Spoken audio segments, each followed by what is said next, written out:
está. ¿Escuchas? Sí. No. ¿Oye ruido?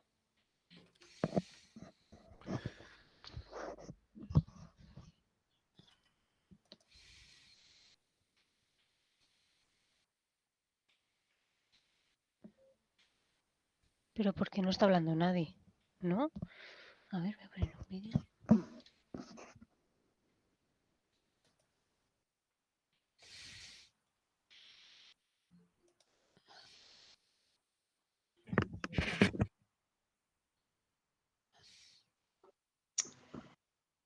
Kaixo guztioi, nire izena Iratxa Renteria da, nik emango dut hitzaldia orain, baina itxarongo ditugu 5 minutu edo, 3-5 minutu, besteak sartu arte, ados? Eskatu nahi dizuen mesedez mikrofonoak itzaltzea, gero azalduko dudan moduan, aukeratuko duzue galderak egiteko bai txaten bidez, edo gero bukaeran mikrofonoak irekiz, baina momentuz mesedez saiatu mikrofonoak itzalita izaten, bale? Itxeingo dugu pixkat eta hasiko gara, bale?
Bueno, kaixo, eguerdi on guztioi.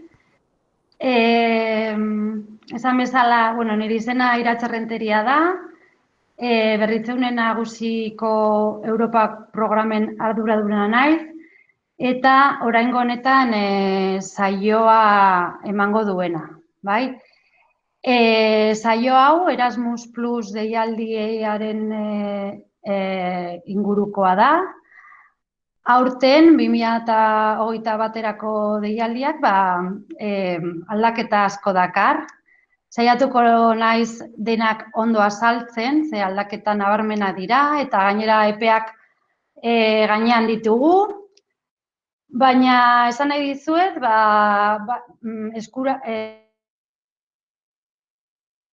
Hezkuntza Sailburu ordetzatik dago ikastetxeetan halako Europako programetan sartzeko, eta zuen bidaideak izango gara, prozesuan zehar, dena ondo azaltzeko eta laguntza emateko, bai? Esan, nire azalpena euskeraz izango dela, baina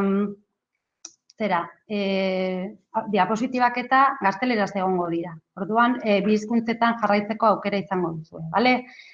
Eskatu dizuet, gela virtual honetan zaudeten hori mesedez mikrofonoa itzalita izateko denbora guztian, nire azalpena diraun bitartean, txaten bidez galderak egiteko aukera izango duzue, eta baita ere, bukaeran mikrofonoak irekiko ditugu eta zalantzaren bat gelditu bazaitzue, aukera izango duzue. Eta beti ere gero, helbide elektronikoa utziko dugu eta posible duzu edozen momentutan idatzi eta saiatuko gara zuen kezkak eta zalantzak argitzen. Orduan, jakingo duzuenez ere streamingen bidez gaude YouTubeko Berritzeune Nagusiko kanalean, eta haien zalantzak eta ere saiatuko gara argitzen. Orduan, hartu arnasa, saioa luzea izango da, nahiko astuna, sentitzen dut, baina informazio asko pasatu behar dizuet, baina, bueno, saiatuko gara alik eta argien izaten behintzat, bale?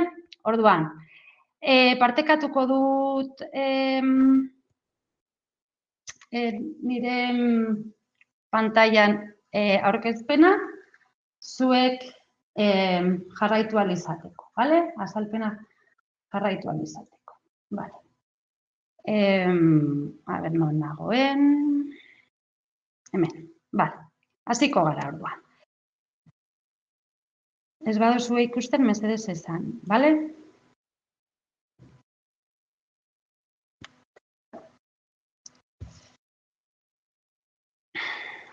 Ikusten da, Joserra? Bai, ondo.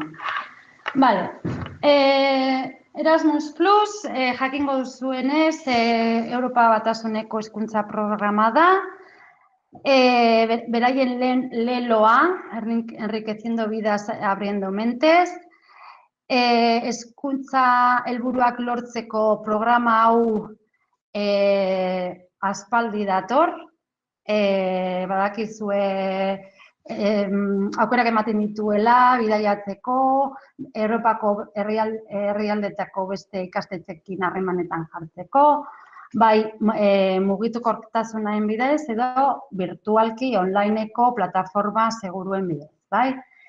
30 urte daramazki, bueno, 2017an egin zituen 30 urte, osea, luze dator programa hau, eta zuek igual ezagun egingo zaizue, Comenius eta alako aurreko programetan erabilitako nomenklatura ere, ez? Erasmus bakarrik zen unibertsitateetarako, gero lanbide etapa ezberdinetan ezberdintzen zen, baina, bueno, 7 urtero aldatu izan dira, 6-7 urtero aldatzen da hezkuntza programa osoa. Eta aurten, 2020ko epea bukatuta, tokatzen zen aldatzea. Lehen, ekintza klabeak ziren 1, 2 eta 3, ekintza klabe 1, 2 eta 3, hori adibidez mantentzen da. Mikrofonoak mesedez. Eta helburua berdina da. Helburua nahi da, Europako Batasunetik 2025erako Europako espazio amankomun bat lortzea herrialde guztien artean. Marko komun bat herrialde guztietarako. Eta helburu horiek 7 urte hauetarako mantentzen dira. Eta ekintza klabeen eskema hori ere mantentzen da. Baina ekintza giltzarri horien barruan egin daitezken gauzak eta jarduerak eta bar aldatzen dira. Eta hori da saiatuko garena orain azaltzen. Bale? Nork kudeatzen du programa hau? Pues gure herritik, gure erkidegotik laguntzen dugu, informazioa pasatzen dugu, baina berez, kudeaketa ekonomikoa eta dena eramaten da agentzia estataletik, Madrilgo agentzia nazionaletik, SEPIetik, bai? Badaude ere ekintza batzuk zentralizatua deitzen direnak eta hori zuzenean Europako instituzioetatik eramango dira, baina orain aurkeztuko ditugun ekintzak SEPIetik, Madrildik eramaten dira, bale? Orduan, sepie.es webgunean daukazue informazio guztia. Etapa guztientzako eta eremu guztientzako. Hor agertzen dira gidak, informazioak, formularioak, behar duzuen guzti-guztia helbide honetan aurki dezakezu. Bai? Beraiek esaten duten moduan, la nueva Europa empieza aquí. Todo empieza aquí. Eta gure azalpena, beraz, ere bai. Edukiak. Bale. 6 puntu landuko ditugu. Bat, pixka bat kokatuko dugu hezkuntza markoa zein den, eta ze lehentasun markatzen dira 6 urte hauetarako. Baita ere, aurtengo edo 6 urte horietarako ze ezaugarri dituen programa berriak eta ze aldaketa dakartzan. Gero egitura, esan dugu ekintza klabeak mantentzen direla, baina ekintza klabe bakoitzean dagoena aldatzen da. Akreditazio sistema, hemen zaudeten batzuk, esperientzia duzu eta igual akreditazio sisteman sartu zarete, baina beste batzuentzat hau berria izango da, baina guztientzat saiatuko gara gauzak argitzen, bai? Gero, 5. puntuan, K bat, mugikortasun proiektuak, eta bukatzeko elkarlanerako, lankidetzarako elkarteak, zertan diren, bai? Pizkanaka, joango gara, saiatuko gara dena argitzen. Bale, zein da Erasmus Plus arautegi markoa? Aurten hasten den hezkuntza programa berri honek, bat dator Europa batasunetik bultzatzen diren beste hainbat ekimenekin. Esan bezala, nahi da lortu 2025erako espazio amankomun hori, eta baita ere bat dator 6 urte hauetarako bultzatzen ari den, Europatik bultzatzen ari den, plan de acción digital horrekin, bai? Bat dator ere agenda de capacidades europeas deitzen zaionarekin, eta baita ere bat dator gazteri arloan eta kirol arloan egiten ari den planekin, bai? Ze eskola eremuan hezkuntza eremuan barkatu ze etapetarako da? Guztietarako. Osea, eskola eremua, lanbide heziketa, goi mailako ikasketak eta helduen hezkuntzan. Helduen hezkuntzan, hemen sartzen dira besteak beste, EPAk eta hezkuntza eskola ofizialak eta bai? Gu, azalpen honetan, fokoa jarriko dugu batez ere eskola eremuan. Haur hezkuntzatik doana, bai publiko eta bai itunpekoen ikastetxetan, haur hezkuntzatik doana, batxilergoraino. Bale? Orduan, ze helburu markatzen ditu 6 urte hauetarako?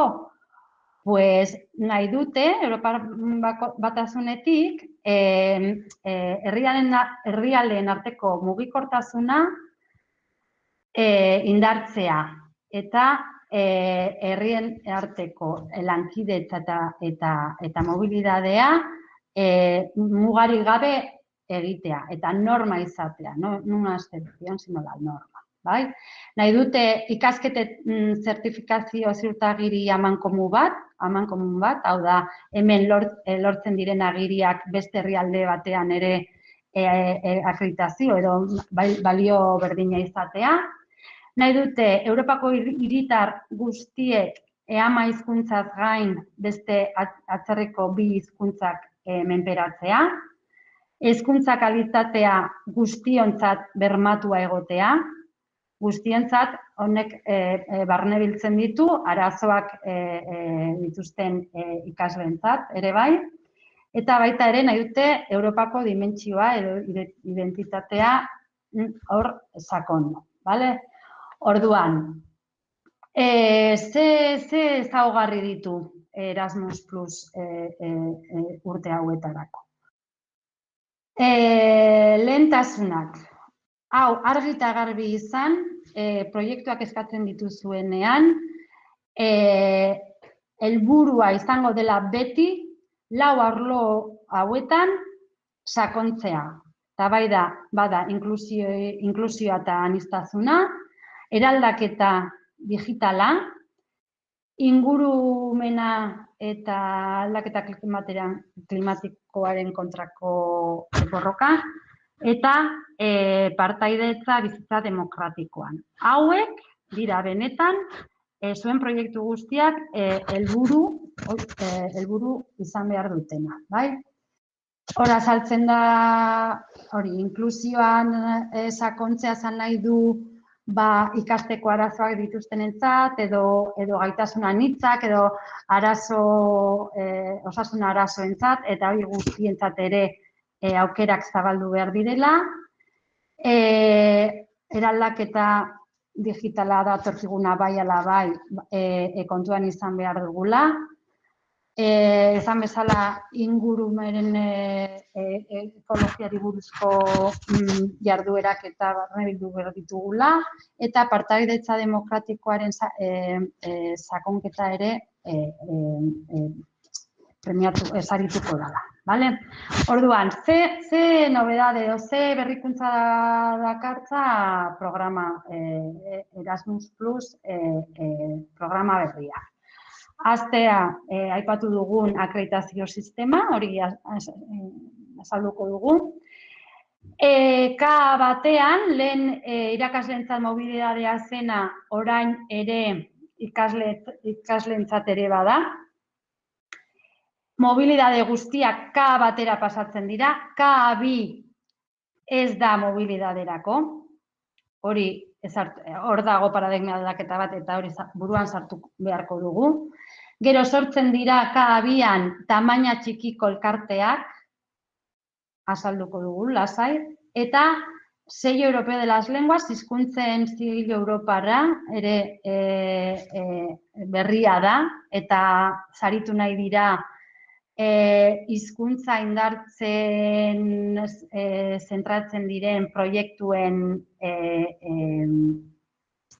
horiek saritzea, eta hori egiten ari dira. Ikusiko duzue hainbat gauza oraindik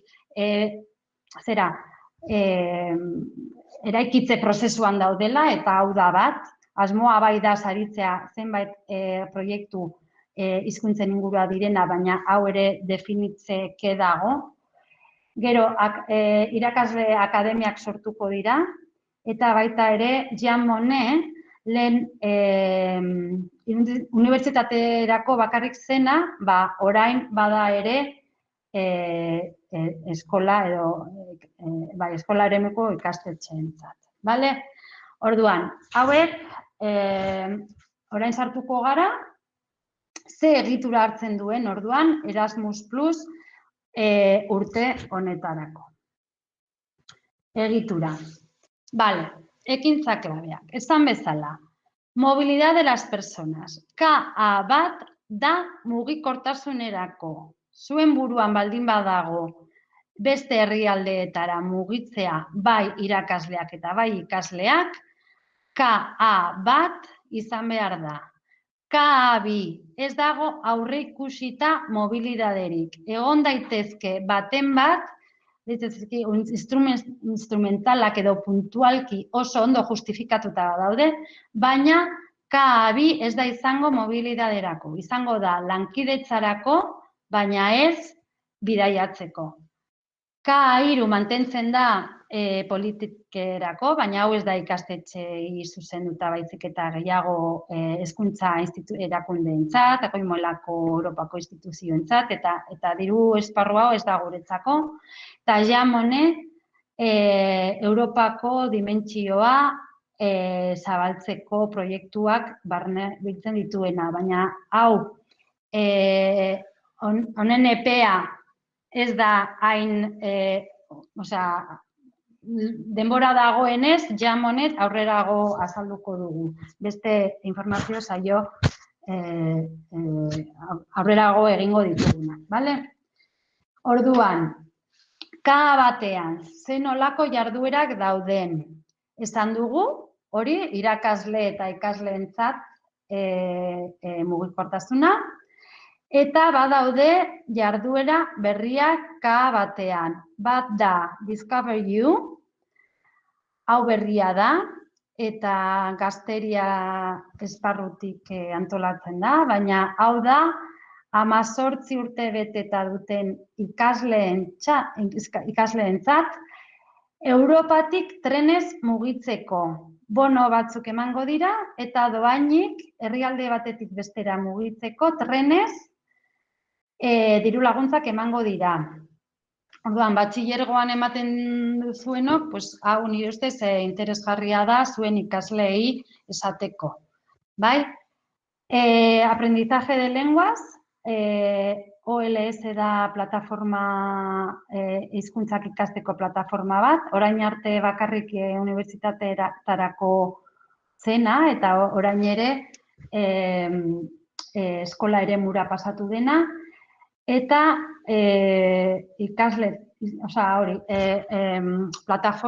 hizkuntzak ikasteko plataforma bat da, bai?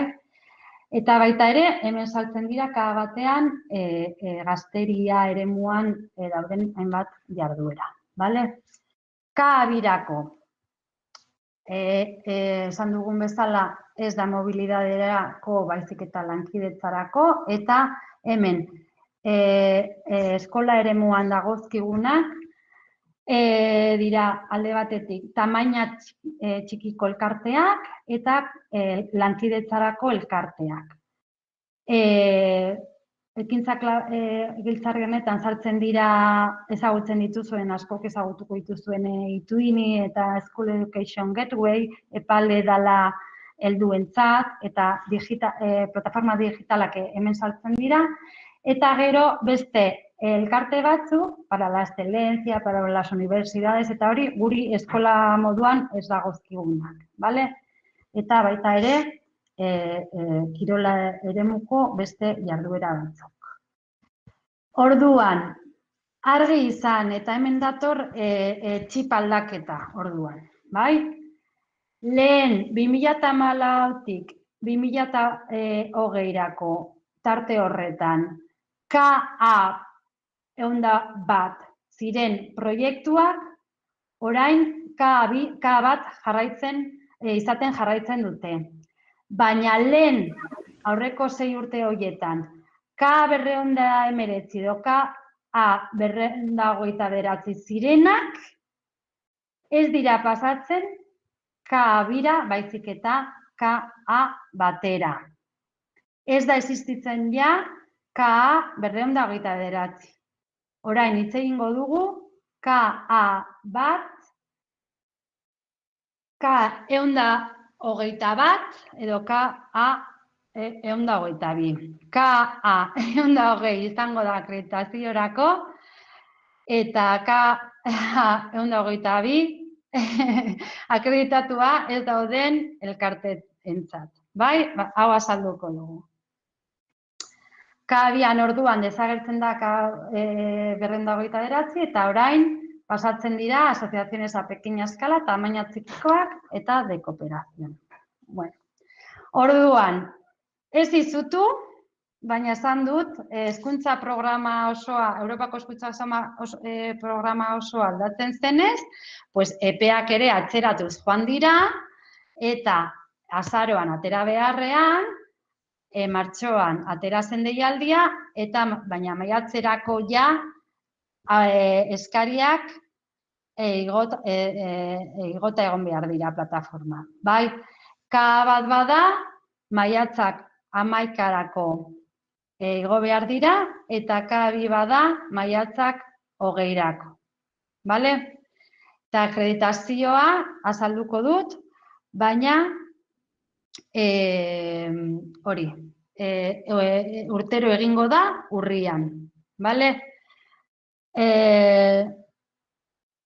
Bale, hasiko gara akreditazio sistema. Esan dugu, K batean daukagula akreditatuak diren ikastetxeentzat eta akreditatuak ez direnentzat. Orduan, zer da akreditatua egotea? Bale. Akreditazioa da, hor, etapa horietan agertzen diren ikastetxeentzat. Eskola eremua, helduena eta lanbide heziketarako. Zer gertatzen zen den? Ikastetxe batek, urte batean eskatzen zuen Erasmus Plus proiektu bat, hurrengo urtean beste bat, hurrengo urtean beste bat, eta horrela urtero. Baina aurten, eman zaie urrian posibilitatea eskatzeko akreditazioa. Horrek zer esan nahi du? Akreditazioa lortuz gero, zuk ikastetxeak egiten du Erasmus plan bat, eta onartua bada, 7 urtetarako plan Erasmus bat egiten bada, eta onartua bada, esan nahi du urtero automatikoki emango zaiola diru laguntza. Orduan, urte batean bai da prozesu nahiko luzea eta mardula, baina behin lortuta akreditazio hori, esan nahi du, 7 urtetan ez duzula berriro etengabe proiektu osoa eskatu behar, baizik eta bakarrik eskatu beharko dituzu urte horretarako mobilidadeak eta jarduera.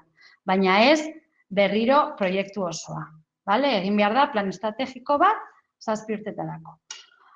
Aurten iazko urrian, deialdia atera zen, eta 376 ikastetxe lortu zuten akreditazioa.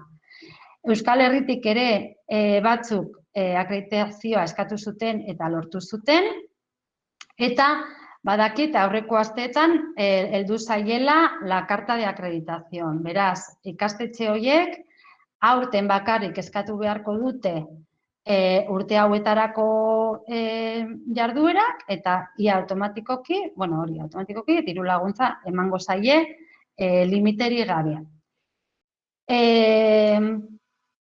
Esan bezala, zer da akreditación? Es como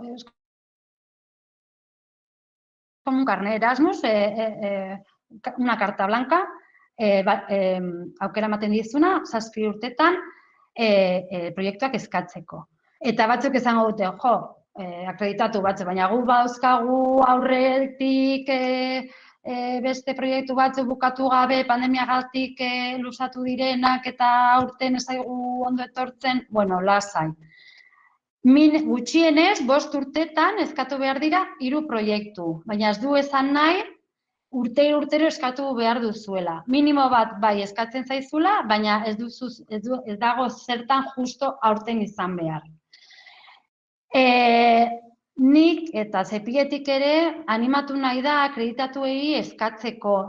Ez da izan behar oso proiektu ambiziozuak. Izan daitezke hainbat jarduera simple, baina jakinda ia automatikoki emango zaizkizuela, bai Sepietik animatu nahi da jardueraren bat edo eskatzen.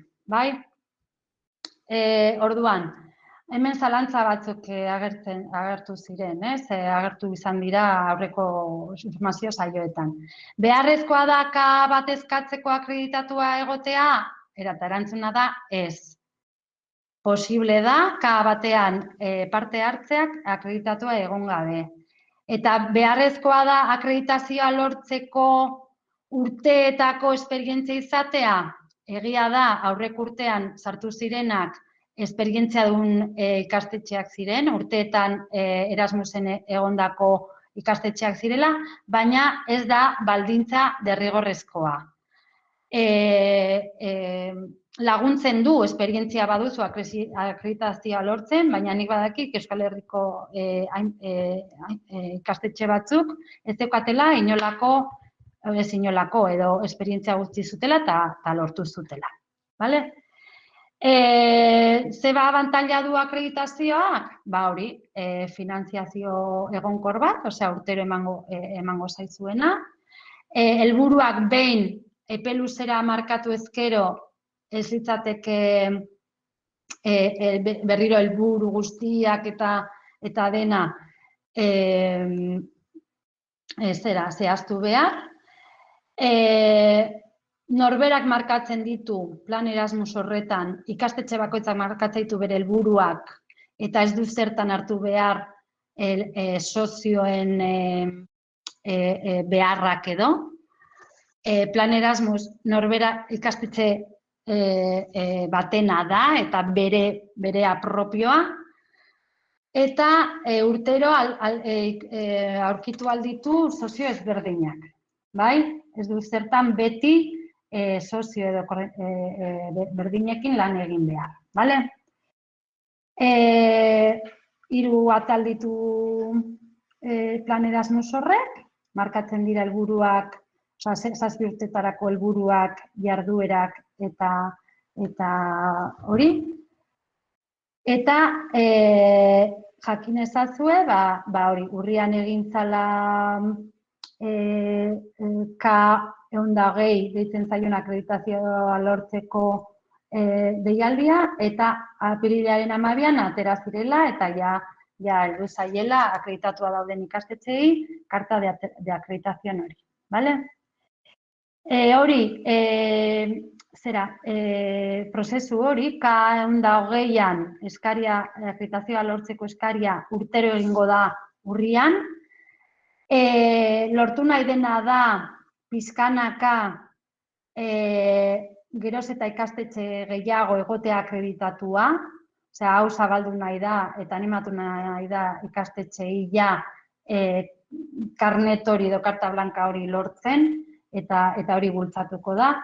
Eta hori, beraz, urtero arterako da eta urtero lortu alda 7 urterako aukera hori. Bale? Orduan, deialdi honetan, aurten akreditatu daudenentzat, zein da beraien ekintza izango da K121. Akreditatuak ez daudenentzat, K122. Bale? Baina akreditatuentzat, hau.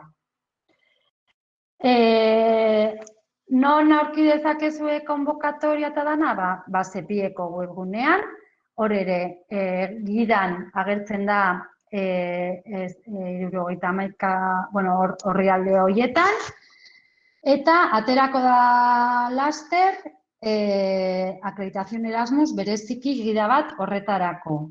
Zuzen ere, hori, bultzatu nahi delako, ikastetxe guztiak horretan sartzea. Bale? Hori, akreditazio sistemari buruz. Orain, sartuko gara K batean. Bale?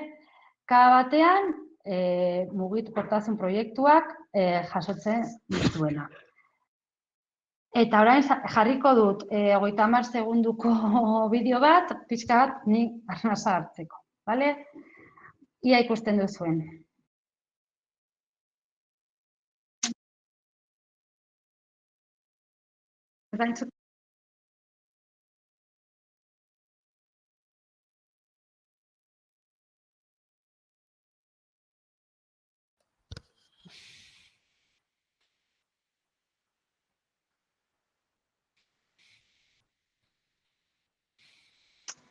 Bueno, esan didate ez duzuela entzun,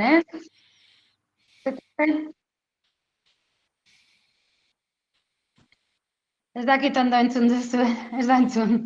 Bale, bueno, ez da izu oso luzea izan.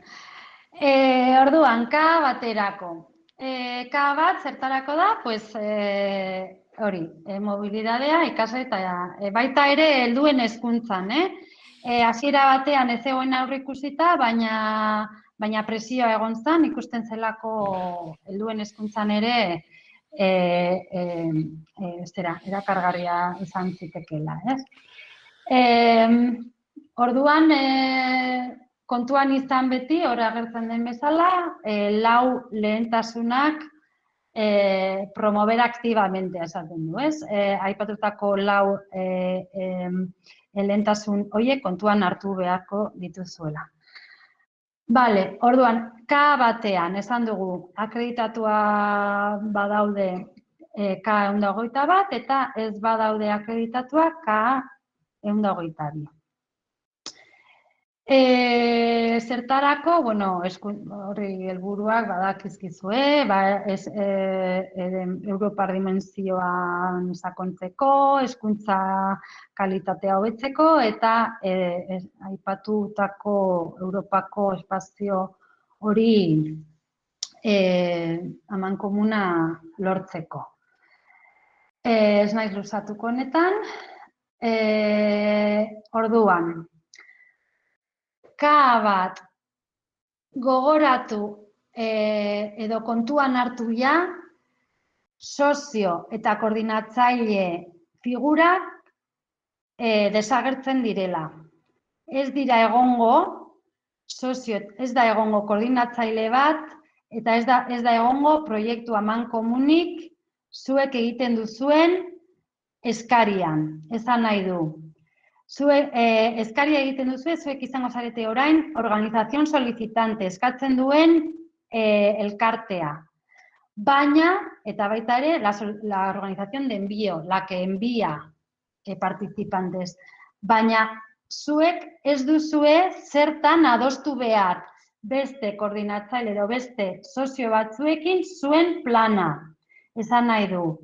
Zuek, aztertuko duzue ikastetxean ze behar dituzuen eta horren arabera egingo duzuen eskari bat. Eta posible da agian urteetan sozio batzuekin lan egin izana eta beraiekin nahi dituzue mobilidadea zuek joan beraiek etorri eta posible duzue eta hori baloratuko da, baina ez da derrigorrezkoa. Zuen plana izango da zuena. Ez duzue zertan besteena kontuan hartu behar ez baduzue nahi. Orduan, zer esan nahi du, zuek zuen plana egiten duzue eta diru laguntza jasotzen baduzue, zuek sinatuko duzue hitzarmena eta gerora aukeratuko dituzuela parte hartzaileak. Aipatzen dugun joan etorri horiek beste herrialdetako ikastetxeekin baloratuko dira positiboki eta baita ere bat baino gehiagorekin bada jarriko duzue kontuan hartzen duzuela eta harreman hori baduzuela, baina ez da derrigorrezkoa.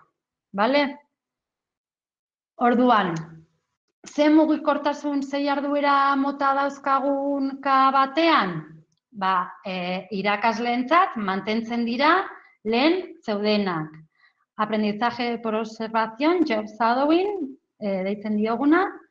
Estancias de enseñanza, lehen dozentzia deitzen zena, irakasleak joaten direla beste herrialdetara irakastera, eta lehen deitzen zirena cursos estructurados, cursos información. Hori da lehen zegoena ere bai.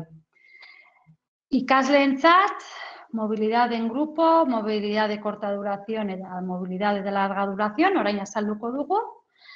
Eta lehentasuna emango zaie norabide biko edo askotariko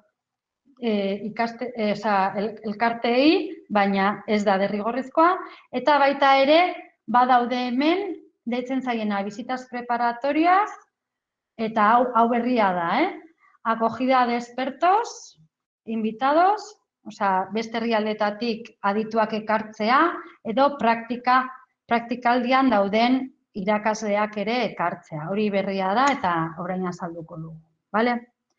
Orduan, hor dago laburpena, ze jarduerak eska daitezke K batean eta ze luzapen eduki behar duen bakoitzak. Job shadowing, 2 egunetatik, eskatu alduzue, 2 egunetatik 60 egunetara. Dozentzia 2 egunetatik urte batera. Ikastaroak 2 egunetatik hilabete batera. Ikasleentzat taldeko mugikortasuna gutxienez 2 ikasle izan behar dira eta 2 egunetatik 30 egunetara. Motzak badira, 10 egunetatik 29 eta luzeak badira, bidali alduzue ikasleren bat kurtso osoa egiteko beste herrialde batean. Eta hori da, hilabete batetik urte batera. Eta beste jarduera horiek, pues hori ikusten duzu. Adituak ekartzea 2 egunetarako edo 2 hilabetetarako, praktikaldian dauden irakasleentzat, pues 10 egun edo urte bat. Hemen bereziki ez da esaten hizkuntza laguntzailea izan daitekela. Hori elkarrizketa laguntzaileak ona etortzea irakasle bat hizkuntza lantzeko ikasleekin. Horrela ez da berez esaten, baina aukera hori ere badago. Hizkuntza laguntzaile moduan irakasleen bat ekartzeko hainbat egunetarako, bai? Eta gero bizitaz preparatorias azalduko duguna, bale? Beti esango da, bai irakasle eta ikasleen kasuan, mugikortasunez aparte ere plataforma digitalak eta birtualki ere egitea, bai, jarduerak. Job shadowing, ez dakizuen entzat, luzapena hori da, eta da beste herrialde batera joatea, han eta hango ikastetxeetan ikasgeletan sartzea, edo ikastetxeetara joatea eta irakasleen jarduna zuzenean ikusteko, bai? Estantzias de enseñanza gauza bera da, antzekoa, baina zuk irakasten duzu. Bai, zuk joaten zara klaseak ematera, beste herrialde batera.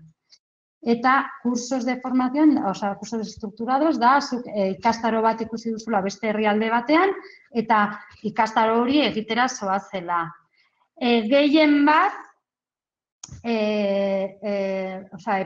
limite bat dago, eta 10 eguneko limitea jarri dute, eta ziurtatu behar duzue, ikastaroa ematen duen erakundeak kalitate estandar batzu dituela eta publikatuta daude, bai? Orduan, ikasleentzat, esan dugu ze luzapena daukate, hau ere virtualki egiten diren jardunekin kombinatu alda, eta mobilidaden grupo esan dugu gutxienez 2 ikasle, eta hori, bidaltzea 2 edo ikasle talde bat egun batzuetan, beti irakasle batekin lagunduta. Edo aukeratu alduzue, bidaltzea ikasle bat beste ikastetxe horretan ikasteko. Eta ikastetxe horretan ikasteko izan daiteke motza, hori hilabete bat arte, edo hilabete batetik urte oso batera. Orduan, zepieti bai esaten ari dira, hobestuko dutela, edo saritu, edo lehentasuna emango diotela alde batetik irakasleen artean job shadowingera, eta ikasleen artean mobilidade de larga duración, epe luzeko mobilidadeak. Horiek hobestuko dira beste guztien aurrean. Eta gero, adituak ekartzearena, posible duzue zuen proiektuan jarri, ekarriko duzuela pertsona bat irakasteko edo saioak emateko, hitzaldiak emateko beste herrialde batetik. Hori bai, izan behar da beste ezin da izan Espainia mailakoa, bale? Eta praktikaldian dauden irakasleak ere, ekarri aldituz. Eta zen bezala, hemengo praktikaldean dagoen beste irakasle bat moduan, bale? Baina Europakoa. Visitas preparatorias. Posible da, eta jasotzen du programa, posible dala bidaiatzea aukeratu duzuen Europako herrialde horretara, zuen mugikortasuna prestatzeko. Baina, mugitzen, hau izan behar dira 6 hilabetetik 18 hilabetetara, eta hasiera tarte horretan izan behar du, irailak batetik abenduak 31-ra, eta akreditatua ez bazaudete, izan daitezke 15 hilabetekoak izan beharko dira eta igo ahal dituzue 24, baina hasiera izan behar da irailak batean, bale? Diru laguntza zertarako ematen da, pues hor ikusten dituzuen hainbat eremuetarako, bai? Apoio organizativo, apoio individual, apoio lingüístico eta viajes, apoyo a la inclusión, tasas de cursos, visitas preparatorias eta cosas excepcionales. Vale. Non aurkitu eskaria egiten baduzue formularioa. Zepien oraindik ez dute jarri. Vale? Baina zuzenean zaitezkete Europako Batasuneko webgunean. Oportunidades para Erasmus, eta hor jartzen, hor sartu altzarete, zuen etapa aukeratu, eskola eremua edo lanbide heziketa bada, eta ja, zuzenean formularioa sartuko zarete. Orain, ez gara sartuko formularioan, horretarako, gehien bat zaio hau zen pizka bat Europako Erasmus Plus programa berria dakarten aldaketak eta ikusteko, baina formularioa eta kalitatezko irizpideak ze proiektu izan daiteke ona, hori datorren astean egingo dugu. Datorren astean berriro saio bat egongo da. Eskaria egin nahi duzuen ikastetxeentzat irizpideak emango zaizue kalitatezko proiektu bat aurkezteko eta horretarako joango gara banan zer eskatzen duten eta zertan jarriko duten fokoa eta lehentasunak zeintzu diren eta pixka bat lagunduko zaizue behin erabakita proiektu bat egingo duzuela. Hori, lagunduko dizuegu hobetzen eta eskaria egiten. Eskaria formularioa erreza da, baina prozesu guztia nahiko korapilatsua da, behar duzue identifikazio OID bat, lortu behar da ORS-ean, hori guztia, prozesu hori guztia, datorren astean ikusiko dugu, ostegunean ordu berean. Vale? Eta deialdia bidaliko zaizue, baina orain ez gara sartuko horretan. Vale? Bakarrik jakin ezazue, hor daukazue formularioa, eta datorren astean ekingo diogula horri. Vale? Zepietik esate dute, saiatu dira ahalik eta intuitiboen egiten, eta nahiko erreza da formulariotik mugitzea, bale? Orduan, labur bilduz, hau izango litzateke, KA bateko ekintza giltzarriak biltzen dituen jarduerak. Irakasleentzat mobilidadea, ikasleentzat mobilidadea, eta beste expertos invitados eta beste jarduera horiek, bale? Orduan, faltatuko litzaigutke lankidetzarako elkarteena. Orduan, Zepietik azpimarratzen ari dira, behin eta berriro, zuek baldin eta baduzue buruan irakasleak eta ikasleak mugitzea, zuen ekintza K bat dela. K bia ez dela berriro, ez dela horretarako. Mobilidadea badaude, izango da puntualak eta oso ondo justifikatuta badaude. Bestela, K bi elkarlanerako da, baina ez mugitzeko. Orduan, ez du jarriko bideoa, ez delako entzuten, eta aurrera egingo dugu, bale? Orduan.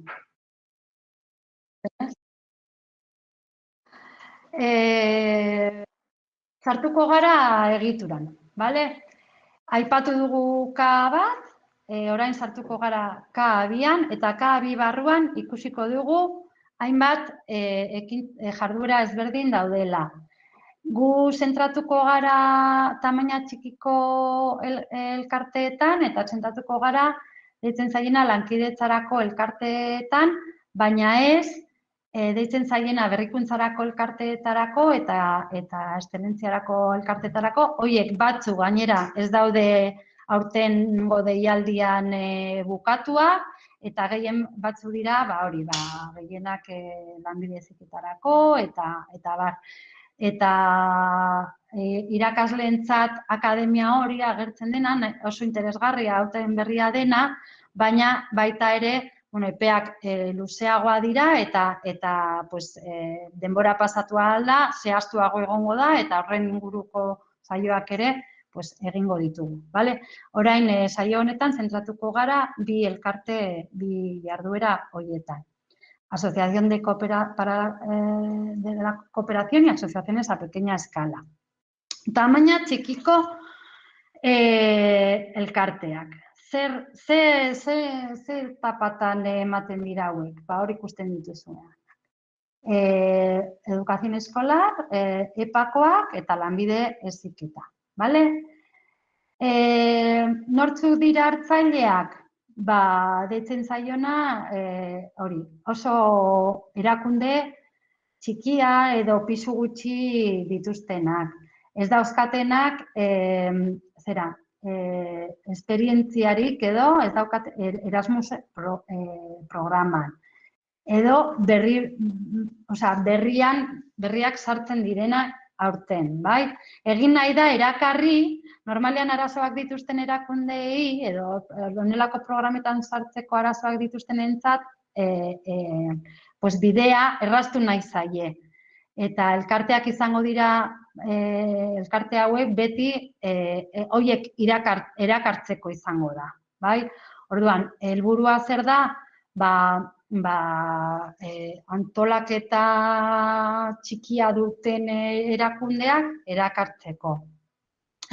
Etapak sektoreak horiek dira, eta ezaugarria dira, bai eskatzeko eta diruak kudeatzeko modua sinplea izango dela, finantziaketa ere bai, eta formatu malguak izango dira, bai? Orduan, zer aurre ikusten da hemen? Gutxienez egongo direla bi herrialde ezberdinetako bi elkarte, baina, hauetan ez dira bakarrik sartzen eskola eremukoa, baizik eta herriko liburutegiak, edo etorkinen elkarte txikiak, edo, hainbat gaietarako hezkuntza komunitateetan dauden elkarteak, baina ez dira izan behar eskolak. Orduan, Europako herrialdeetakoa izan behar du, badakizue badaudela ere países asociados deitzen direnak, Europar Batasunekoak ez direnak, baina asoziatuak daudenak, baina ekintza hau ez da hauentzat. Luzapena 6 hilabetetik 2 urtera, eskaria egingo luke hemen bai ari gara lankidetza proiektu bateaz hitz egiten, orduan hemen bai dago koordinatzaile bat, eta horrek eskatzen du proiektuaren diru laguntza, batek guztiontzat, eta epeak hemen ikusten dira, maiatzak 20an. Limitazioa zein da, batek eskatzen badu, beste batek ezingo duela eskatu, bere herrialdean, eta hori, gutxienez, 2 egon behar direla. Orduan, oso hau berria da, eta finantziak eta eredu berria edo bitxia da ere, ze ematen dira, edo 30.000 euro, edo 60.000 euro. Hori horrela espezifikatuta dago. Ekintza honetan, deitzen zaio, tanto alzado, edo bata edo bestea. Osea, ekintza hau eskatzen duten elkarteek kalkulatu behar dute, egingo duten ekintzak izango direla diru laguntza hori beharko dutena gutxi gorabehera. Eta eskatzen dutenaren arabera emango zaie kopuru bat edo bestea, bai? Ematen zaie guztia eta orduan gutxiago gastatzen badute, edo ez badira egiten, edo gaizki baloratzen badira, eta ez bada heltzen emandako diruari, diru hori bueltatu beharko dute. Baina pasatzen badira, ez da ematen gehiago. Eta baita ere, hori K2 eskatzeko formularioa eta guztiak, berriro ere hor daude, Oportunidades para Erasmus webgune horretan. Eskatzen duzue zuen K2 eta a pequeña escala izango da K210. Eta gero gelditzen dira asociaciones de cooperación deitzen zaiena, lankidetzarako elkartea, baina kasu honetan, etapak sartzen dira unibertsitateak ere bai, baina elkarte hauek oso tamaina handiko elkarteak dira.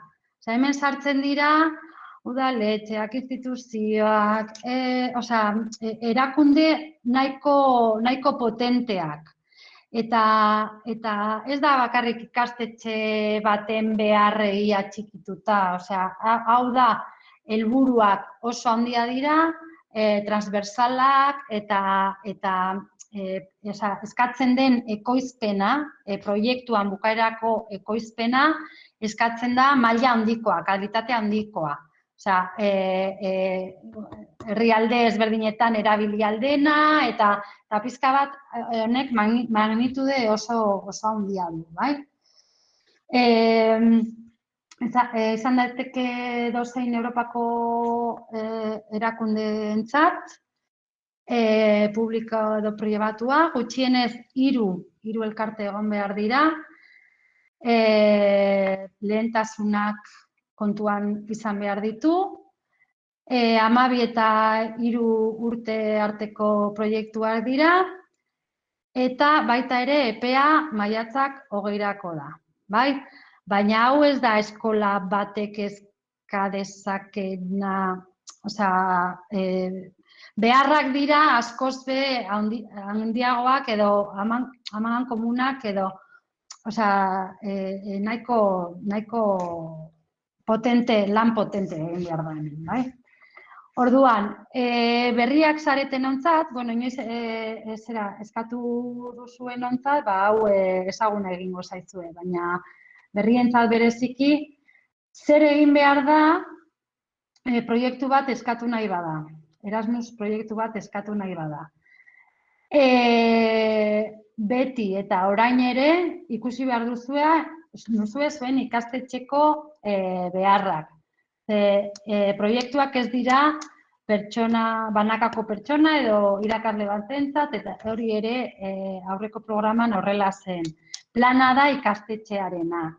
Ikastetxearen beharra kontuan hartu behar duzue, hortik diagnostiko bat egin, ze proiektutan sartuta zaudeten, ze utxune dauzkazuen, zer nahi duzuen hobetu, eta hortik tiraka ikusi ze jende egon daiteken inplikatua.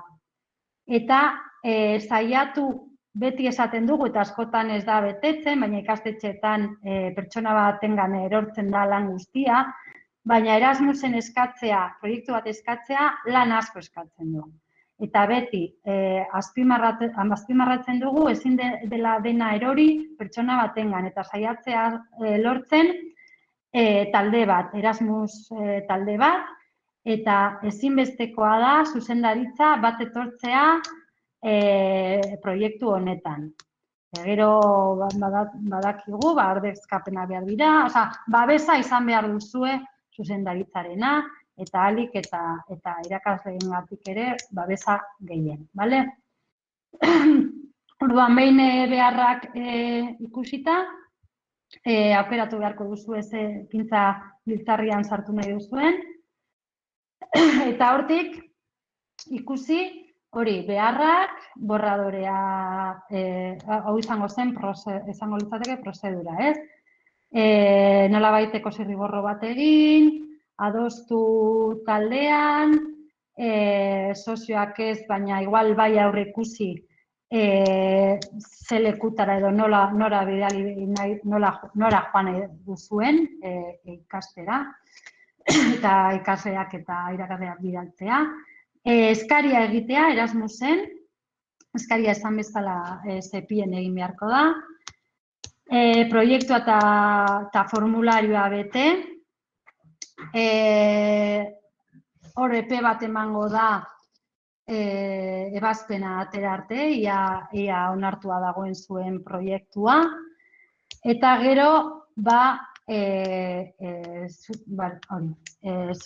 lanean hastea, zera sinatzea, hitzarmena sinatzea eta lanean hastea.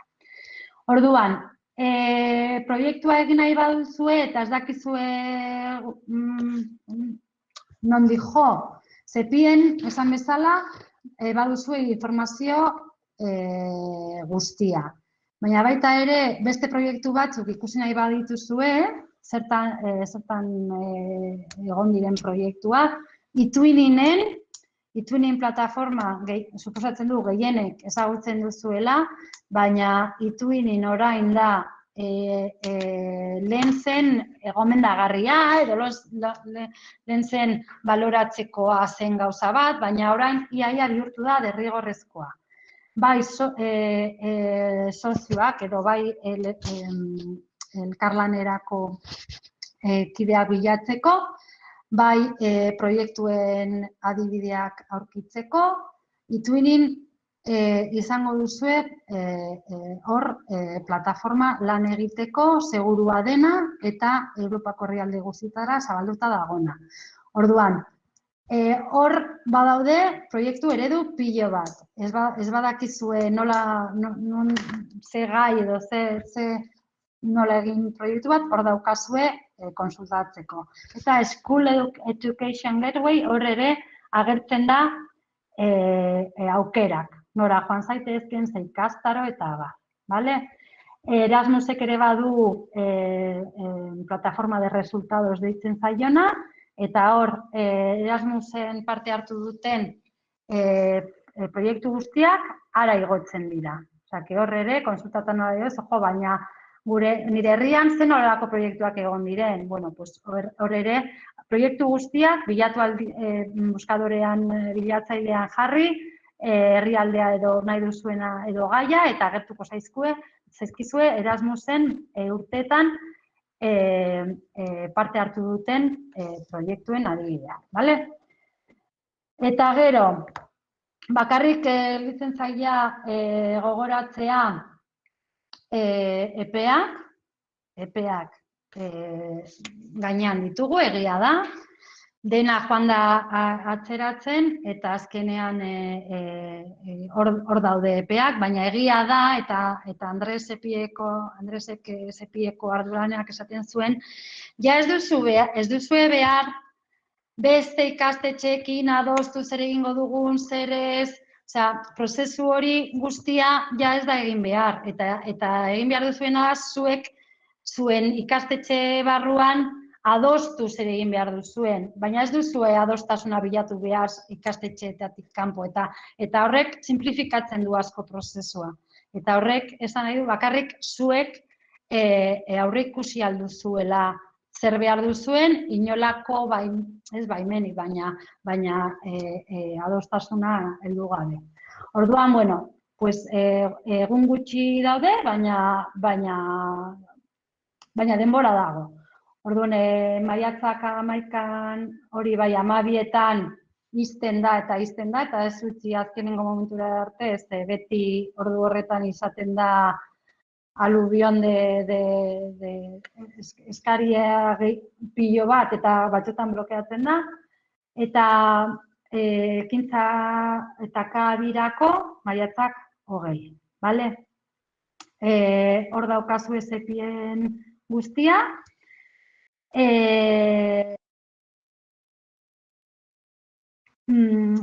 Guk ere berritzegune nagusitik edo hezkuntza sailetik badugu Europako programetarako webgune bat, eta hor agertzen zaizue hainbat aipatutako baita ere beste webgune batzuk, bai inspirazioa lortzeko edo laguntza edo danadakoa.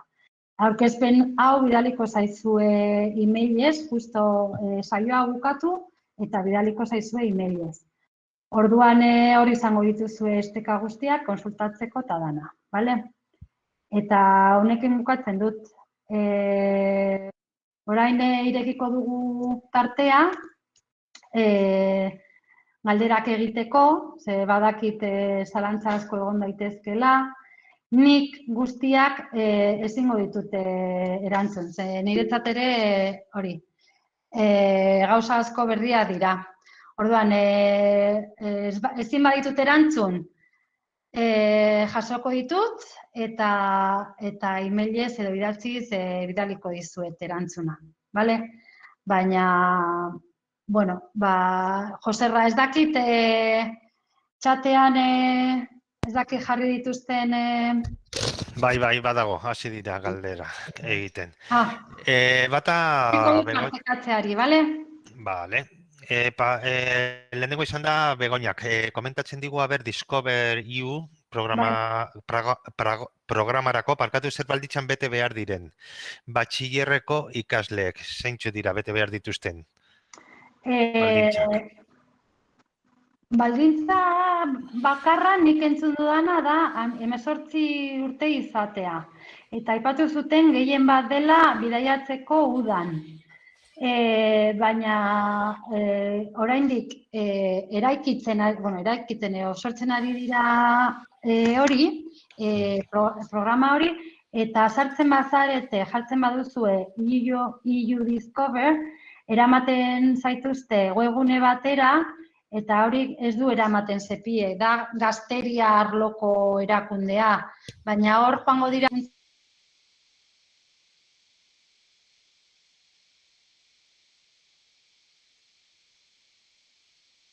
baldintza bakarra hori zela, vamos. Eskerrik asko, Iratxe, beste bat. Loretok, galdetzen digu, eskola bakar batetik proiektu mota ezberdinak eskatu aldiren urte berean. Bai. Zu sartzen zarenean, ez dakit, galdera hori den, baina zu batean sartzen zarenean, agertzen zaizu desplegable bat. Osa, desplegable, zei jarduera nahi duzu. Pues nahi dut, hurrengo urterako, ikasle batzuk bidali, hainbat egunetarako ikasteko Finlandiako ikastetxe batera. Baita ere, nahi dut, irakasle batzuk joatea Frantziako ez dakiz zer lekura ikastaro bat egitera. Osa, desplegable horretan, joaten zara aukeratzen eta ezberdina dira. Osa, ez da zertan bat bakarra izan behar. Eskatzen duzu, ikasturte osorako jarduerak, bai? Beste bat, gehiago. Aurri ikusten diren mobilidadeak proiektuan agertu behar dira zehaztuta? Nola mobilidadeak, bai, jarduera, bai. Bai, ez du zertan izan behar nortzuk, ez izenekin, eta ez leku zehatzak. Baina zuk egin nahi duzula ikastaro bat eta herrialdea, bai. Gero ikusten baduzu ezin dela eta aldaketa badaude, baina bai aurre ikusi behar dituzu. Bale, beste bat urtero ateratzen da. Bermatzen dira irakasleen ordezkapenak mugitzen direnean? Bai, urteroko galdera da, eta urtero gauza bera esaten dugu. Orain arte, bermatu dira guztiak. Gertatu izan zaigu, irakasle batzuk behar izan direla eta zerrendetan ez direla egon. Eta orduan ordezkapen horiek ez direla bete.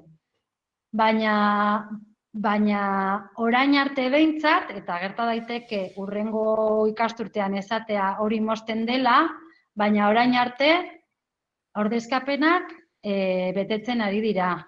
Eta badakit, ekainean ikastetxe batzuk ja hasiko direla mugitzen eta beste Europako herrialdetara bidaiatzen eta ordezkapen horiek momentuan betetzen dira.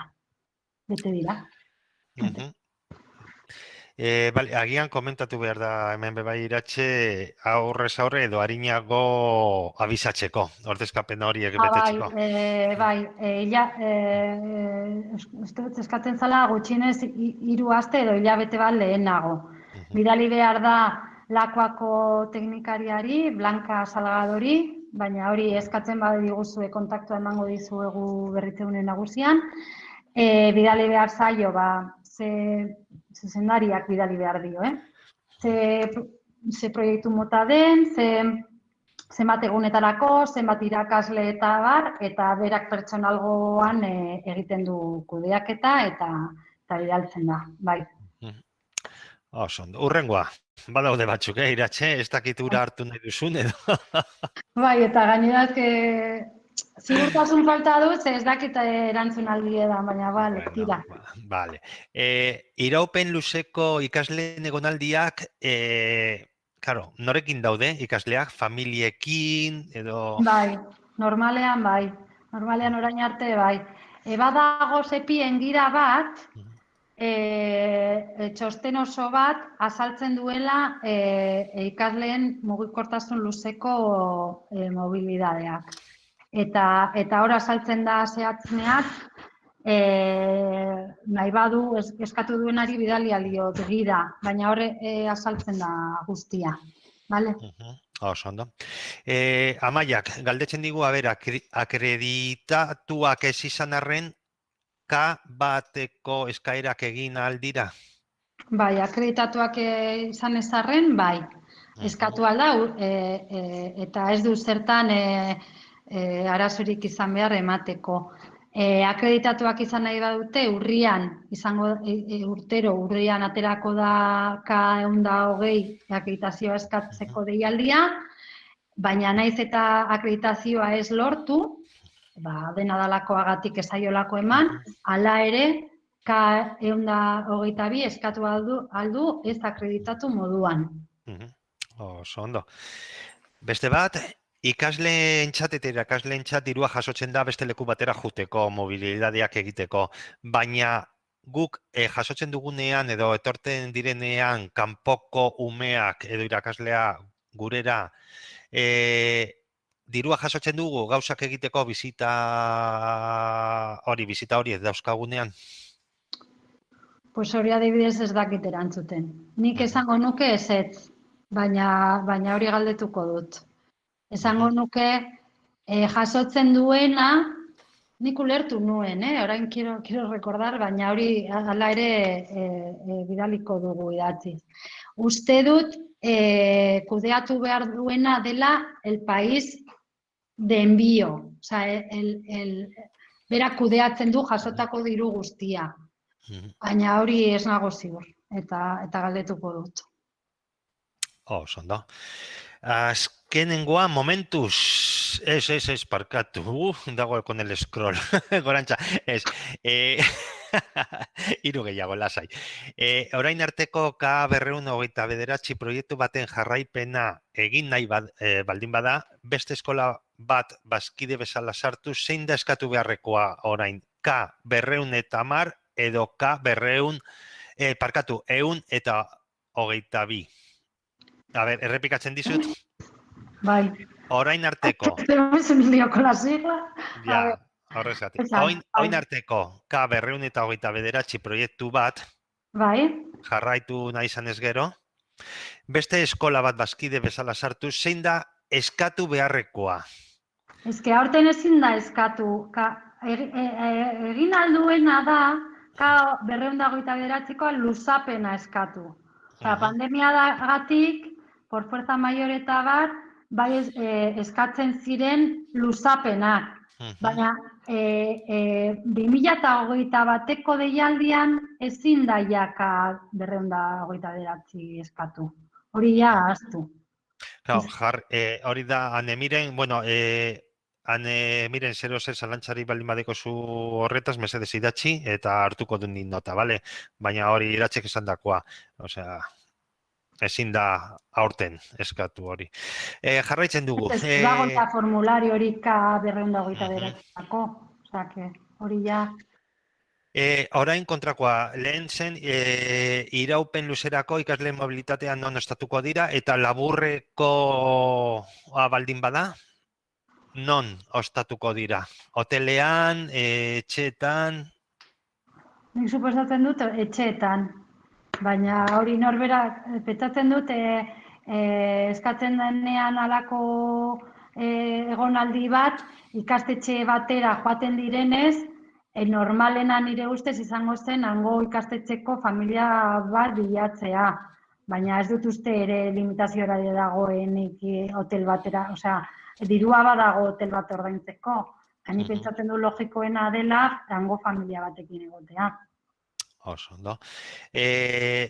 Bi geratzen dira, baina hori jarraitu baino lehenago galdetzen digute aber bideotutorial hau grabatuta edo bidaliko diegun. Bai, YouTubeen ematen ari da eta grabatuta dago. Vale, aurkezpenarekin batera bidaliko da. Oso, ondo. Orduan hurrengoa, Jolandak, galdetzen digu, praktikaldiak egiteko ekarri nahi baldin badute irakasleren bat, non bilatu dute? Hori ez dute esan, eta sortzen ari dira plataforma bat deialdi berrirako. Baina, jartzen baduzue Erasmus Intern, a ver, partekatuko dut eta bueno, bazegoen Erasmus Intern, a ver, sartzen bazarete horretan,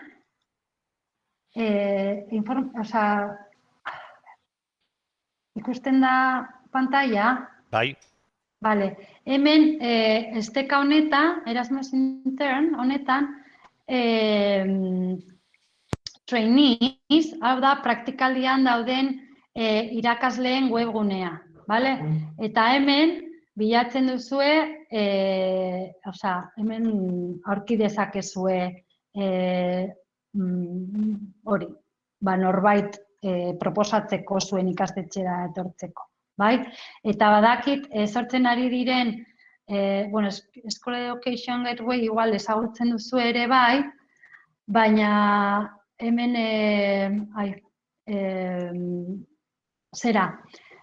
aukera asko emate dituzte. Bai, ikastaroak bilatzeko eta, segundu bat, bai.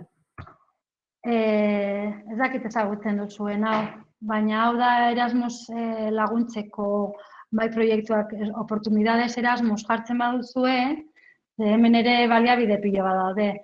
Jartzen baduzue, hemen aurkitzen dituzue ikastaroak, mugitzekoak, lankidetza bilatzeko eta hau da baliabide oso on bat horretarako, irakasleak eta ikastaroak eta aurkitzeko. Bale? Zerbait gehiago? Joserra? Bai, badago, Bai, jarraituko dugu. Mobilitateen aurrekontua prestatu behar da aurretiaz?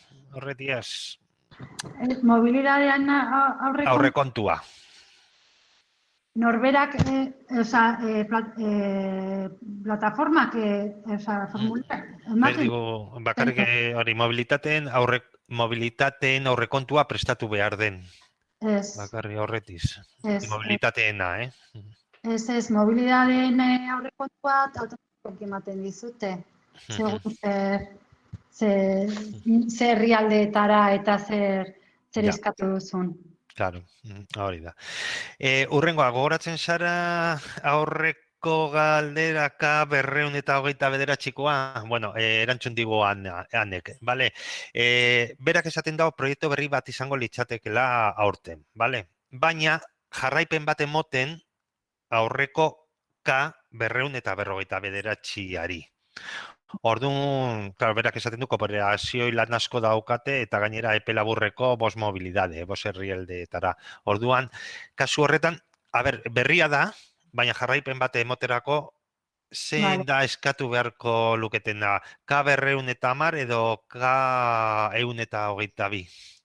Aurre ikusita badute, joango direla beste herrialdetara, osea, bizita horiek mantendu nahi badituzte, izan behar da KA bat. Osea, K, beraiek ez daude, osea, K ez badaude akreditatuak, izan behar da KA 121. Mobilidadea badaude. Nahi badute mantendu elkarlana virtualki edo danala dalakoa, ez dute K2 eska dezakete, baina eske K2 da, ez da kasu hau. Ze K2 bakarrik da, edo tamaina txikiko elkartentzat, edo oso handiak eta volumen handia daukaten elkartentzat.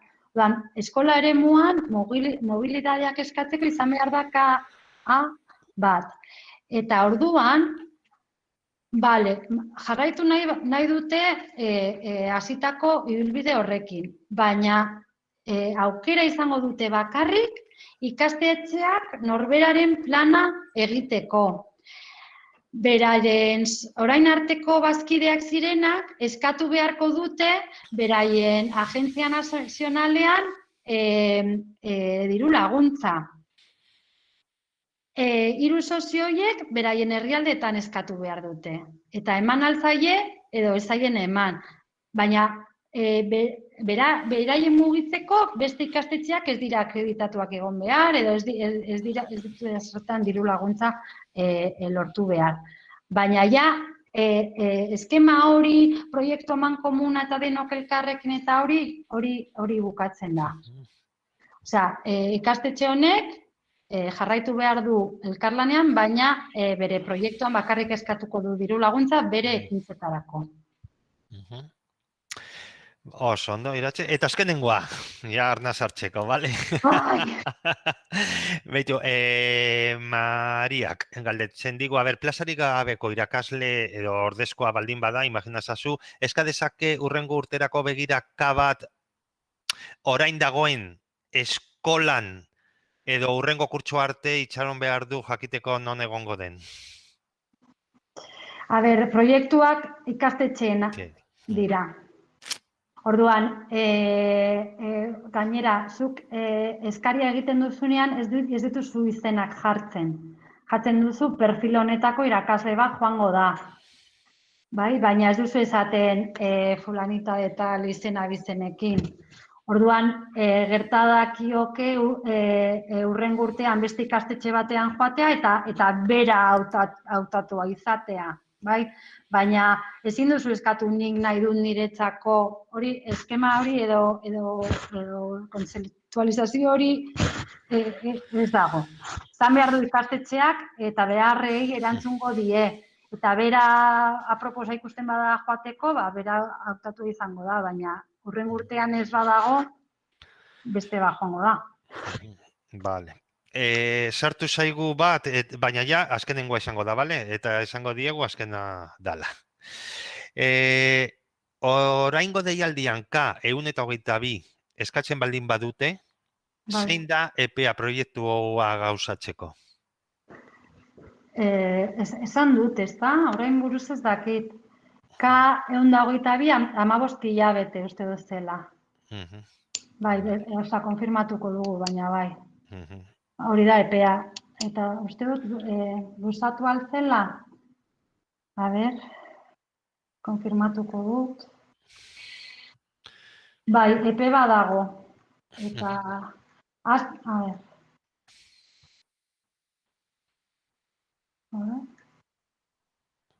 Bai, K 122 Bai. 15 hilabete ampliable a 24 eta hasi behar da irailak batean. Mhm. Bale? Oso ondo. Pues hori da. Bueno, mila esker nire super txapa hau aguantatzeagatik. Datorren astean, esan bezala, zuen artean egongo dira batzuk, ez duzuenak egingarria ikusten edo zaila ikusten duzuenak.